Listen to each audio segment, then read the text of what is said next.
Canada's nonprofit sector, already second largest in the world, now tops $100 billion in annual economic activity.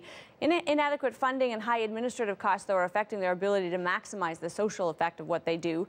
Jacline Abray-Nyman is President and CEO of United Way Centraide Canada. I talked to her earlier and started out by asking what makes United Way different from other charities. Well, the United Way is uniquely positioned to help Canadian communities. We have over 110 United Ways across the country, deeply embedded in their communities, so locally based with also a national aggregate footprint. And so is there an approach to giving that's different in terms of kind of identifying problems? When you say you're embedded in the community, why is that relevant? It's relevant because our donors and our volunteers are community members. So we both raise and invest the dollars locally. They're best placed, along with the agencies and local governments, to understand what the big issues are, and so they're better placed to make those investments in the community. One of the problems for a lot of people when they think about giving is wondering about things like overhead. How many cents on the dollar wind up in the hands of the people I'm trying to reach? And it's a difficult problem. How do you respond to those concerns? Certainly. Well, you know, we have to ask ourselves as donors, how much do we want to invest, and how deep are those problems, and what will it take to solve them? I can say that the United Way is one of the most efficient charities.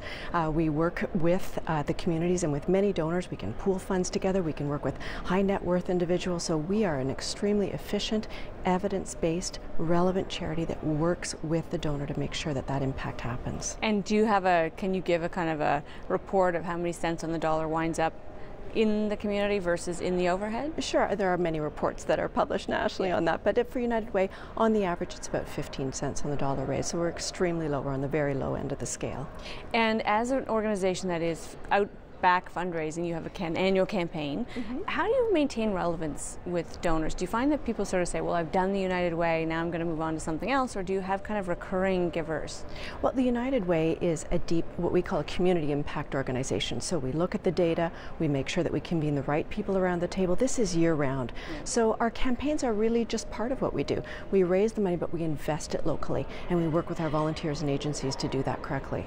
One of the things we see in Canada that's always so nice is if there's a big tragedy somewhere, drought in Africa, earthquake in Haiti, there's an outpouring of giving. Canadians are very charitable in this way. Are we more charitable about those sort of very dramatic events far away than we are about some of the less dramatic closer to home? It's a good question. I think Canadians are deeply compassionate people. We care about where we live and we care about others. So we're just as likely to give abroad and to dig deep when there's a tsunami or an earthquake as we are to look deeply at the issues in our own communities and to invest deeply there.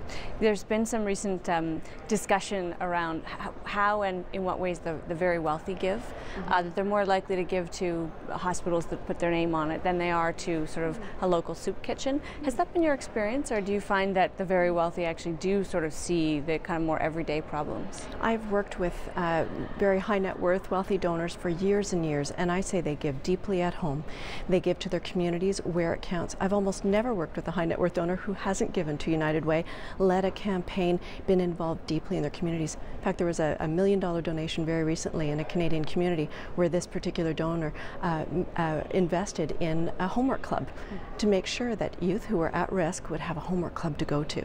And so this is an example of high net worth philanthropy with United Ways in their community. So it hasn't been your experience that they want the kind of big ticket, high profile thing they're willing to give locally? I did an academic research project on this, in fact, and I would say no, that certainly donors of all kinds want to be recognized for investing in their community, but it's not a motivator. It's really just part of that reciprocity. I invest in my community, I work with community citizens, and it's part of their identity is taking care of their community.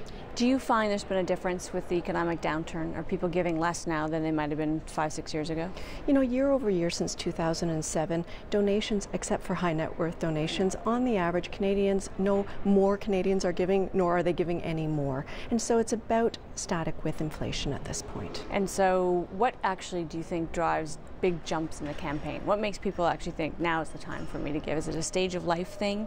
Is it just sort of how they're feeling about their economic prospects? Certainly, I think as Canadians, as individuals, as we have more wealth, we are able to open up and invest in many different things we care about. But I think for United Way, what we're seeing is if we invest deeply and we look at the research and we're able to show an impact in our community, then the donations come more and more. It's really that loop, right? Making sure that we're investing wisely and making a change in our communities. All right, we've got to leave it there. We appreciate your time. Thank you.